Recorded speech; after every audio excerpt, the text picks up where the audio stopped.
The Dunlop Endurance Championship arrived at Brands Hatch for a pair of into-the-night races and the title decider. Leading the overall standings coming into the final weekend, Paul Bailey and Andy Schultz. The pair had already wrapped up Class 2, all of their attention now focused on claiming their first overall Britcar Championship title. The only driver standing in their way, Tim Docker. Aboard the Maximum Motorsport VW Golf, he dominated Class 4 this season, only finishing off the podium on 2 occasions. I've worked pretty hard at it. This is my 4th year's racing. I was a 50-year-old rookie when I started in the VAG Trophy. Credit to the people that have helped me. Stuart Lyons, obviously, at Maximum Motorsport, got me into racing in the first instance. My driver coach for the last 3 years in actual fact now, has been Paul O'Neill. And I've done a lot of work with the guys down at iZone on the simulator and in their gym down there as well. So it's been a team effort. Cars run really well, and that's why we are where we are. With a healthy points lead, would Bailey and Schultz adopt a cautious approach? We've got the points to think about and the race itself. So the way I'm looking at it, we have a race to finish and a championship to win. We've already won our class. This is my 7th class win in 10 years, which is remarkable. I didn't start till I was 50. I'm 60 this month. It would be great to win the championship for my birthday. The event also saw the return of an iconic racing mark. Co-founded by triple world champion Jack Brabham, the Brabham Formula One team won 2 constructors and 4 drivers' titles in the 1960s and early 1980s. By debuting the BT62, his son David, a Le Mans winner, was about to put Brabham back on track. This project was born out of an idea of bringing the iconic racing name back, and we decided to come together and create this project under Brabham Automotive, build the BT62, take it to market, building 70 cars, originally a track version, just pure track-focused, extreme track car. And we listened to customers, and we now go on the road, so a road legal version, and then people said, well, I actually like to race it. And that's why we're here, really. So when people said that, it was like, well, okay, where can we race the BT62? Because it wasn't originally thought of as that was a race car. And so, yeah, so we spoke to Britcar, and they said we would love to have you here. There's going to be a car next year competing as well, so it's a great place for us to show and demonstrate the car can race, and we learn a lot in a race environment which we've never had with this car. We want to get to Le Mans. That's our ultimate goal. We've got great partners that are going to help us get there. Goodyear have come on board, and we go back a long time with Brabham and Goodyear. My dad won here at Brands Hatch in his BT19 on Goodyear tyres and won the championship that year, which was the first one for Goodyear as a championship. And I used to live here, so I know it quite well. And there's so many good things happening for the project right now, which is really good. The 700 brake horsepower BT62 of Brabham and co-driver Will Powell claimed pole on its qualifying debut, finishing 1.8 seconds clear of the fastest Class 2 car, the Moss Motorsport BMW of Mike Moss and Ollie Hancock. Third quickest were newly crowned Class 1 champions VR Motorsport, Tim Gray driving the Praga Solo this weekend. Ex-BTCC racer Mike Epps took the Class 3 Team Hard Ginetta to an impressive 4th place, fractionally ahead of the championship leaders in their Class 2 Ferrari. The rapid Kevin Clark took Class 4 pole by setting the 8th fastest time in his Intersport BMW, while Chris Murphy took Class 5 honours in the Whitebridge Motorsport BMW Z3. And this is how the first 5 rows of the grid would shape up for the first battle of the weekend, a 1-hour night race, the entirety of which would be run under the cover of darkness. What's more, the teams would also be confronted with cold temperatures, a wet track and rain that looked set to get heavier throughout the course of the race. The rolling start got underway with Will Powell taking charge of the Brabham for the first stint, experienced GT racer Ollie Hancock taking the wheel of the Moss Motorsport BMW and having to fend off Tim Gray's Praga through Paddock Hill Bend for the first time. Tough conditions and plenty of spray to deal with if you were in the midfield like Nick Scott Dickerson in the second Team Hard Ginetta. Dickerson trailed the ALP Racing Saker of David Bryce into Druids. Down to Graham Hill Bend, the top 3 held position, with Epps 4th in his Ginetta and Clark climbing to 5th in his BMW. Then there was early drama, a spin for championship leader Bailey, and the Seat of Nick Halstead also tucked to the grass. Scott Dickinson delayed in the melee. So at the end of lap 1, Powell led from Hancock by just under a second. Gray a further 1.1 seconds adrift in the Praga. Relief for SB Racing as Bailey managed to recover the Ferrari, but he dropped to stone last place. Meanwhile, title rival Docker was about to attack the Ginetta of Scott Dickinson for a place in the top 10 at the start of lap 2. He had, though, lost second in class to the fast-starting Jasper Sapra in his BMW. Meanwhile, Hancock was suddenly onto the tail of the leader as they dropped down into Graham Hill Bend, although the more powerful Brabham edged back away in a straight line. As ever, the right-hander was proving a challenging corner in these conditions. Up ahead, the BMW of Sapra oversteered and snapped to the left. A trip to the grass putting Docker back up to second in Class 4, and while he avoided the barriers, the unfortunate Sapra was forced to pit immediately so the team could check over the car. Another early pit lane visitor was Tim Gray, the third-place Praga suffering from a blown fuse on lap 8. While that was being attended to, the safety car was deployed. This was due to the stranded Seat of Halstead, which had become acquainted with the gravel trap at Clearways and was in need of recovery. Free of any constraints as to when they make their mandatory stops, many of the single-driver entries took the opportunity to come in, including the BMWs of Clark and Murphy, as well as the VW of Tim Docker, whose strategy has been sharp throughout the season. With the Maximum Motorsport Seat safely back in the pits, following a 5-lap safety car period, the race got back up to full speed and brought about a new race leader as Hancock tucked the BMW ahead of the Brabham and the pair started to make their way through the traffic. Somebody else on the move was Lucky Carra, taking the Simon Green Motorsport Ferrari from 6th on the grid up to 3rd place. 4th and still comfortably leading Class 3 was Mike Epps in the Ginetta, and quick work from VR Motorsport meant that Praga was able to rejoin just 4 laps down. Also back on track was Jasper Sapra, following his earlier excursion. 20 minutes in and some of the 2-driver outfits were getting ready to pit. The first big player to come in was the SB Race Engineering Ferrari, Paul Bailey doing a good job to haul the car back up to 8th place before he handed over to Andy Schultz. A driver change and 2 new Dunlop wet tyres going onto the left side of the car as conditions worsened. Next in was the Brabham from 2nd place. A heavily misted up windscreen had been severely hampering Will Powell's vision from inside the car. Another top 10 runner to pit was the Team Hard Ginetta of Nick Scott Dickinson, handing over to Britcar debutant Stephen Chandler. This then the opportunity for Kevin Clark and the others that had already pitted to put themselves right back up the order. And a proud moment for David Brabham as the ex-Formula 1 driver took the wheel of his very own BT62, still very much in the hunt for victory on the car's competitive debut. There was no let-up in the weather as the teams headed into the closing stages. Last to pit had been solo driver Lucky Carra. He rejoined in 3rd and was now flying out on track. And having spent 10 minutes closing down the gap, David Brabham pounced to reclaim the lead from Mike Moss in the BMW with 15 minutes to go. There was no luck for Team Hard. There would be a late puncture for Stephen Chandler, and the sister car of Ben Claydon had to stop due to a badly misted windscreen. Having avoided drama and with excellent pace, Peter Bazil and Emily Linscott moved up to 7th overall and the Class 3 lead. Linscott, in her first ever night race, was also closing fast on Tim Docker, who'd put together yet another giant-slaying performance, 6th place in the Class 4 Golf. Watching very carefully. Trying to keep his nerves at bay, Paul Bailey was glued to the timing screen, but there was no need to worry. Teammate Andy Schultz now having pushed the Ferrari up to 5th place and 3rd in class.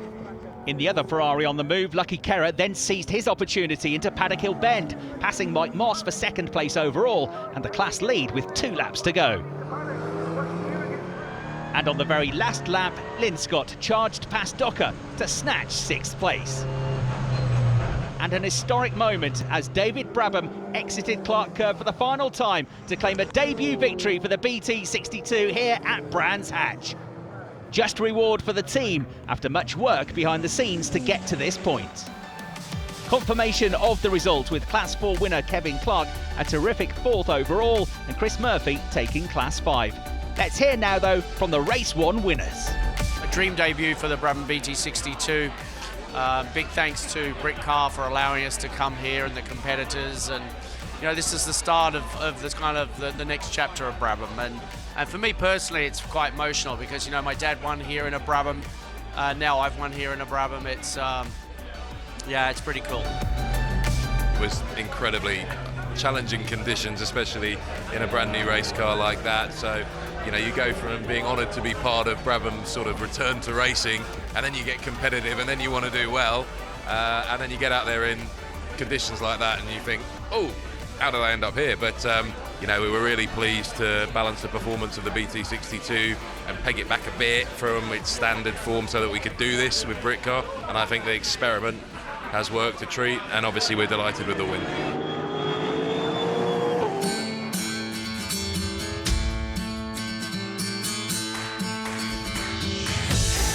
Welcome back to our look at the final round of the Dunlop Endurance Championship, where the SB Race Engineering pair of Paul Bailey and Andy Schultz are within touching distance of taking the title after finishing 5th in the first race of the weekend. Coming back and particularly doing as well as we've done this season has been really nice for us. It's good for Paul. It was nice to have Andy back with us as well. So yeah, no, it's really good. I think the organisation is great. Really, once again, it's kind of like a family-run, championship almost, because everyone gets on well. Everyone sort of trades their stories from the last thing. There's no, cloak and dagger, no team tactics, things like that. Although there probably is behind the scenes a little bit. It's just done in a very nice way, which is really nice for us and the clients. Race 1 saw Peter Basil and upcoming teenage racer Emily Linscott taking victory in Class 3. The youngsters of today are super on the ball, and if you can drive, you can drive. Be it a go-kart, be it a Ginetta Junior, be it a Formula 1 car. You don't be really good in one car and not so good in another, and Emily's sort of prime example of that. Yes, it is new scenarios for her. Yes, it's a step up in performance, but she's dealt with it in her stride, and she's done a really great job. And she's been great for Pete. They've brought the best out of each other. It's a really nice environment to work in. It was also an impressive race debut for David Farrow, 13th overall in his first ever race. It was a big learning curve. I mean, the car itself is brilliant. It's nice and compliant, it's soft. A lot of torque and power, which is probably the only issue in the wet, because rather than pulling yourself up, you just got to be really patient with the throttle. But the car itself is brilliant, and driving standards were on point, to be fair. Everybody was really well behaved. Lead driver Rob Baker has plans to further develop this unique smart car. Hopefully trying to raise some money for next season to build a new chassis, which I've got some new designs for. Still based on the Smart 4.4, but stronger, so we can make it hopefully better handling, better stopping, which will give us better times as well. And there are big plans for the championship, with some exciting developments announced for next season. Because of the interest for splitting the grid, etc., we've actually decided to launch a trophy championship. It's part of the championship, it's a category of Britcar. So we're going to have the endurance, which is classes 1 to 4, and then the trophy will be 5 to 7. So all the smaller cars will have a chance to win the race, but still be the winner of the Dunlop Endurance Champions. There'll be 2 winners in the end of 2020. As the sun set for the second race of the weekend, the teams looked set to enjoy much drier conditions than they'd endured the previous night. At 2 hours, this would be the longest race of the season, and it was a real spectacle as the cars thundered over the line in the twilight. With the grid based on the Race 1 finishing order, it was the Brabham of Will Powell that led the charge into the first corner. Following a DNF, Michael Epps had to start 14th, but went straight on the attack, passing teammate Nick Scott Dickerson into Paddock Hill, carrying the momentum all the way up Hellwoods, and then outbraking Tim Docker's VW Golf into the hairpin at Druids. 6 places gained in just 2 corners. As Powell led from the Ferrari of Lucky Kerr and the BMW of Mike Moss, Epps then pounced again, past the Ginetta of Peter Basil into Graham Hill Bend, 14th to 7th. Up ahead, Kerr and Moss resumed their battle from the previous night, the latter having conceded second place and the class win with just 2 laps to go. Having secured his 14th class podium of the season in race 1, Tim Docker was running second in class and keeping pace with the Class 3 Ginetta of Basil. The Ferrari of Paul Bailey ended lap 1 in 4th, just ahead of the Praga of Tim Gray, another driver to have made a lightning start to go from 16th to 5th. This replay aboard the Ginetta of Scott Dickerson, giving a driver's eye view of Gray's charge off the line. He then whipped past Tim Docker, 9 places gained on the run into the first corner. Epps was now onto the tail of the Class 1 Praga and the Class 2 SB Race Engineering Ferrari in what was now a 3-way battle for 4th place. Spurred on, Gray lined up a move on Bailey exiting clearways, the pair running side by side on the exit to Clark Curve until the championship leader finally had to cede the position. Following a blown fuse and problem with the door in race 1, Gray was keen to see if he could give the Brabham a run for its money. On board with Scott Dickerson in 12th place, chasing the Seat of Nick Halstead. Then a lock-up, smoking tyres and contact as Halstead goes into the back of the ALP Racing Seika. The safety car was deployed as David Bryce's stricken sports car was recovered. A miserable weekend for the team. This being a longer race, there was less obvious benefit to the single drivers pitting early. However, the leader did come in, an unscheduled stop due to a suspected problem with the alternator. This left Lucky Kerrer to lead, but he was soon under pressure from Tim Gray, who'd already disposed of Mike Moss, and at Paddock Hill his rise from 16th to 1st was complete. Epps was now 4th, having passed the Ferrari of Paul Bailey, who was now having to work hard to fend off Peter Basil.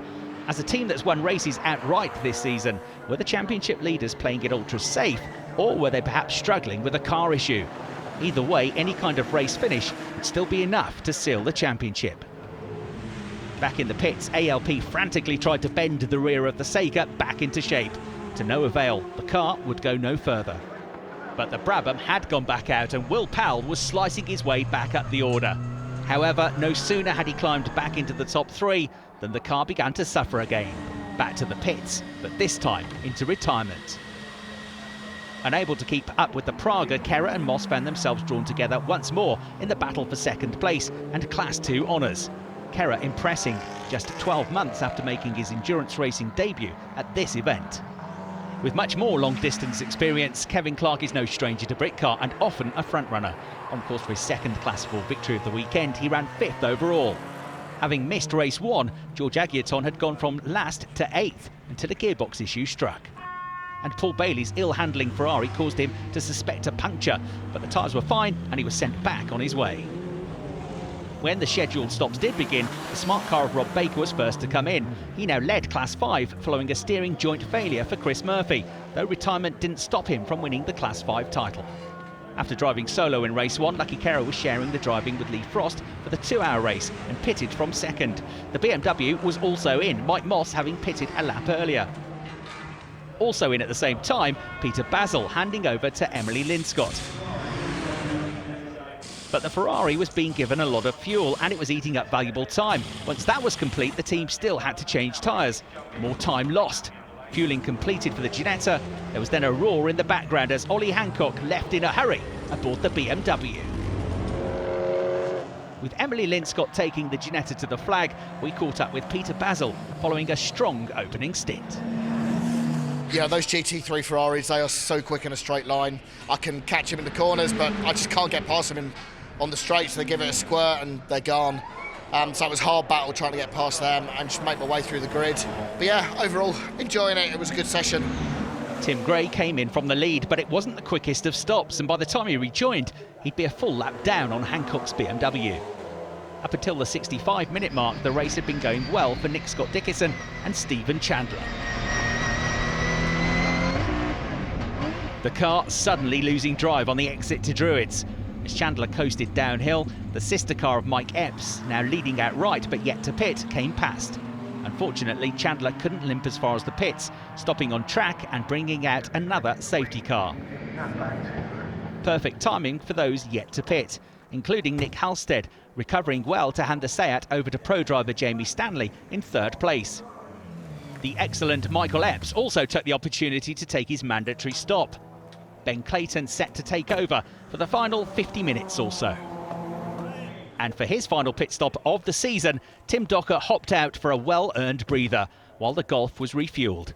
Only a handful of drivers attempting to go the distance on their own. No luck for his title rivals as Andy Schultz was picked up by the safety car, effectively costing him a lap. The team-hard Ginetta that had caused the break in racing was now back in the pits. What happened is after we did the driver changeover, Stephen started putting quite quick times out, and then suddenly out on track we noticed that he'd stopped and the car was revving but just not engaging gear, so at the moment we think it may be like a drive shaft problem, which may have been the cause. We're just trying to get that fixed now. Thankfully we've got really good guys on it at the moment, so hopefully we'll get ourselves back up before we finish. With the sister car about to go back out, we asked Michael Epps about the main challenge of driving a long stint. After a half hour, 45 minutes, the tyres start to kind of evolve and degrade slightly. You can still get more or less the same lap time out of them, but it's not the same. You can't lean on the tyre in the same sort of way. So my poor man Ben in the car has got a lot to take in and a lot to learn, but I'm just going to coach him bit by bit on the radio and get him through to the end. If we can maintain some sort of gap, then that's a class win for us. They wouldn't be alone in struggling with worn tyres. A massive lock-up from Kevin Clark at Graham Hill Bend, enough to catch the attention. He ran fourth, with Emily Linscott right on his tail in fifth, albeit 3 laps behind him. Sure enough, deteriorating grip caught out Ben Claydon, resulting in an off at Paddock Hill Bend. A podium chance gone and the safety car deployed. Having got back onto the lead lap, that gave some hope to Tim Gray, but ultimately he didn't have enough time to close the gap. Jamie Stanley had slipped behind the more powerful Ferraris in the closing stages, but still ran a strong 7th overall and 2nd in Class 4. And so at the end of 2 hours, it was fitting that the race winners and the championship winners would cross the line together. The 6th place Ferrari just ahead of the race-leading BMW. After overcoming all sorts of issues with the car throughout the season, Woodrow Motorsport were about to be rewarded. A first outright victory for the car. Ollie Hancock and Mike Moss taking the final race of the season, 33 seconds clear of Tim Gray, with Class 4 winner Kevin Clark joining them on the overall podium. Now we've got the car singing, we've got Ollie in this weekend. He's done some amazing work setting the car up, changed the rear, dropped the anti-roll bar, softened the springs, made the thing handle so much better, much more drivable. I can't thank him enough for the weekend, and big thanks to Woodrow Motorsport. They've had 2.5 years of grief along with me, so big thanks to everybody, yeah. Car hasn't missed a single beat all weekend. I've not seen them rattle a spanner on it all weekend. That's no word of a lie either. So it's credit to them. It's credit to Mike for for stumping up the cash and giving them the reins to get on with it. So no, fantastic weekend, I think. Congratulations to Paul Bailey, Andy Schultz and SB Race Engineering, overall Dunlop Endurance champions, with Tim Docker 2nd, and despite missing the final round, Peter and Mark Cunningham finished 3rd. SB Race Engineering have been fantastic. All the boys have done a great job keeping the car going. We've had issues, but they've managed to keep on top of them. And we had a big issue this weekend with pace. We're really struggling with the diff. So we managed to keep it quiet, get through the weekend without too much drama and finish the race. So really great to win a championship. Paul's made up. We've had a great season. Been good fun. We must have raced against a combination of 40 or 50 cars this season. Multiple drivers, some really experienced pros, some guys just joining the championship for the first time, and everything in between. But for an endurance championship, in order to win, as they say, first you have to finish. And that's what we did. We only had one DNF, and all the other races we finished. In some instances we won the whole race. Overall, it was a fantastic season, and we're really pleased. And that concludes our coverage. Bailey and Schultz deserving winners at the end of another highly competitive Dunlop Endurance Championship.